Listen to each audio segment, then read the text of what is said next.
Transcription. La concurrence en matière d'IA n'est pas bon marché, et c'est pourquoi Snapchat annonce qu'il dépensera jusqu'à 1,5 milliard de dollars par an pour cette technologie. Nous vous souhaitons la bienvenue sur Horizon, notre édition quotidienne, vous fournissant toutes les actualités de l'IA en environ 5 minutes. Aujourd'hui, nous commençons par une histoire sur la manière dont un acteur de la technologie sociale prévoit de rester pertinent à l'ère de l'intelligence artificielle. Bien sûr, en dépensant une quantité importante d'argent pour l'intelligence artificielle. L'information principale est que Snapchat envisage de dépenser environ 1,5 milliard de dollars par an pour l'IA.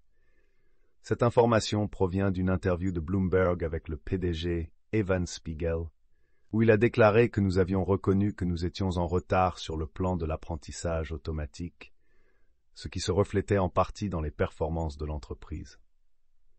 Nous devions nous améliorer à cet égard et rassembler certains de nos plus éminents experts en apprentissage automatique pour discuter de ce que cela signifierait pour nous d'atteindre l'état de l'art et d'investir sérieusement dès maintenant. Évidemment, ce montant de 1,5 milliard de dollars fait beaucoup parler de lui. Mais ce qui est vraiment intéressant dans cette histoire, c'est la manière dont l'intelligence artificielle modifie le modèle commercial fondamental de certaines de ces entreprises. Le rapport de Payment.com a noté que Snapchat vit des changements majeurs dans la manière dont les gens utilisent les réseaux sociaux, ainsi que dans le type de publicité que les spécialistes du marketing souhaitent acheter sur ces plateformes. Ajoutons que Sarah Safari, une influenceuse de fitness avec plus de 2 millions d'abonnés sur Instagram, a déclaré que l'IA peut rationaliser ce qui était autrefois un processus fastidieux de découverte d'influenceurs et de développement de relations, en créant instantanément des filtres inédits, en filtrant les fraudes des influenceurs, en évaluant les mesures d'engagement et en prévoyant les résultats de campagne en fonction des données passées.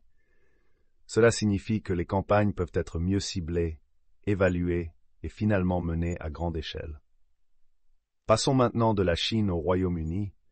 Le président de l'Institut britannique de sécurité de l'IA, Ian Hogarth, a réfléchi à sa première année à ce poste et a annoncé l'ouverture d'un nouveau bureau à San Francisco.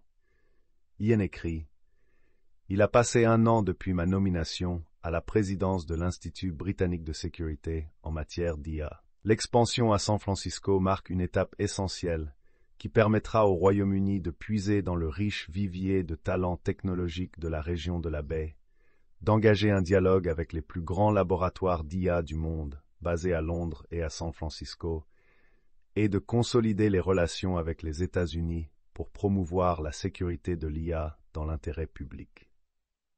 Pour terminer, Yan Lei d'OpenAI a déclenché une tempête de poussière en fin de semaine dernière lorsqu'il a démissionné de son poste de directeur de l'alignement, critiquant OpenAI au passage. Il a écrit « Nous avons urgemment besoin de comprendre comment guider et contrôler des systèmes d'IA beaucoup plus intelligents que nous. Je suis préoccupé par le fait que nous ne sommes pas sur la bonne trajectoire. Je crois fermement que nous devons nous préparer au mieux à leurs implications.